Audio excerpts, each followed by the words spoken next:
दुर्गा पूजा में भी बड़ी वाहन शहर से चल रही धड़ल्ले से, जहां दुर्गा पूजा में हर जगह ट्रैफिक व्यवस्था है। दुर्गा पूजा में सुबह शाम पूजा के समय में हजारों श्रद्धालु पूजा में शामिल होते हैं। महाराजगंज में पूजा के समय प्रशासन की निष्क्रियता से बड़ी अप्रिय घटना घट सकती है।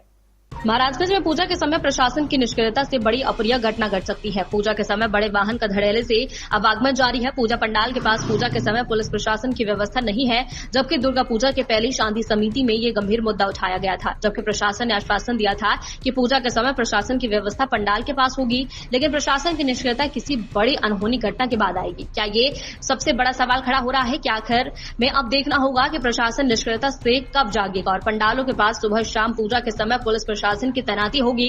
जबकि महाराजगंज शहर के राजेंद्र चौक पे हजारों पुरुष और महिलाओं श्रद्धालु की भीड़ जमा होती है। लगभग सभी पूजा पंडालों के पास पूजा के समय काफी श्रद्धालु की भीड़ होती है। शहर के नखास चौक, शहीद स्मारक, पुरानी बाजार आदि सहित कई जगह पर दुर्गा पूजा का आयोजन हो रहा है। श्रद्धालुओं ने प्रशासन से मांग कर दी है कि पूजा के समय सुबह शाम प्रशासन की तैनात किया जाए और बड़े वाहन पर पूजा कर रोका जाए। अभी नवरात्र का समय चल रहा है। इस समय देखा जाए तो राजेंद्र चौक पर माता जी का मंदिर का संध्या में आरती का आयोजन होता है, जिसमें देखा जाए तो पुलिस की व्यवस्था नहीं है राजेंद्र चौक पे, और ट्रैफिक व्यवस्था न होने से बड़ी गाड़ियां आने जाने से खतरे का भक्तों पर कुछ भी अप्रिय घटना होने की संभावना बनी रहती है। देखिए, इस पर प्रशासन विफल दिख रहा है।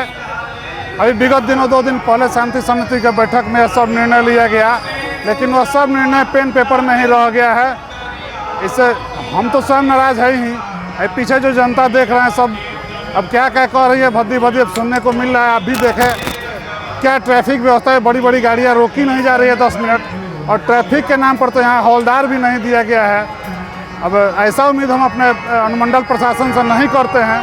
अगर ऐसा हो रहा है तो यह बहुत दुर्भाग्यपूर्ण है।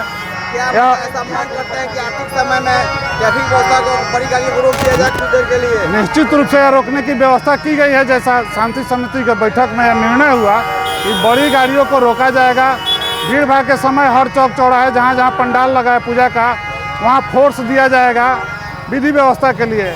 लेकिन यहाँ कोई विधि व्यवस्था के लिए एक चौकीदार भी नहीं है। यह दुर्भाग्यपूर्ण है और इस पर मैंने संज्ञान लेना चाहिए हमारे अनुमंडल प्रशासन को। प्रशासन की विफलता है, मानते हैं? एकदम मानते हैं। प्रशासन की विफलता है, शिथिलता है, यह अनुमंडल प्रशासन के लिए दुर्भाग्यपूर्ण है। ऐसा सांसद में निर्णय लिया गया है कि आरती समय में ट्रैफिक व्यवस्था की व्यवस्था रहेगा। राजेंद्र चौक पर आरती समय में भक्तों की भीड़ लगी रहती है, सैकड़ों की संख्या में भक्त रहते हैं, महिलाएं हों पुरुष हों। उसके बाद भी बड़ी वाहनों आने जाने का सिलसिला जारी रहता है। क्या कुछ कहेंगे? देखिए, ये प्रशासन की शिथिलता है। विगत 2-3 दिन पहले मंडल स्तरीय शांति समिति की बैठक हुई थी। उस शांति समिति की बैठक में निर्णय हुआ था कि सभी पूजा पंडालों पे अभी से पुलिस पदाधिकारियों की प्रतिनियुक्ति की जाएगी और सड़क की ट्रैफिक की व्यवस्था चुस्त दुरुस्त रखी जाएगी, साफ सफाई की भी व्यवस्था रखी जाएगी। साफ सफाई तो नगर पंचायत अपने हिसाब से करा रहा है, लेकिन जो पुलिस की व्यवस्था और ट्रैफिक की व्यवस्था का जो निर्णय लिया गया था उसमें प्रशासनिक शिथिलता है और मंडल प्रशासन पता नहीं क्यों शिथिल है। हम मांग करते हैं कि इसको संज्ञान लेना चाहिए, जिसके लिए जो भी दोषी हो उस पर उचित कार्रवाई होनी चाहिए और आगे से तुरंत इस व्यवस्था को दुरुस्त किया जाए। आगे आने वाले समय और अत्यधिक भीड़ होने की संभावना है। काफ़ी श्रद्धालु आरती में आते हैं शाम में। मुख्य चौराहा है, बड़ी गाड़ियों का आना जाना लगा रहता है, तो यहाँ ट्रैफिक की व्यवस्था दुरुस्त होनी चाहिए, जिससे भक्तों की परेशानी नहीं और ट्रैफिक वाले को भी बहुत लंबा वेट नहीं करना पड़े।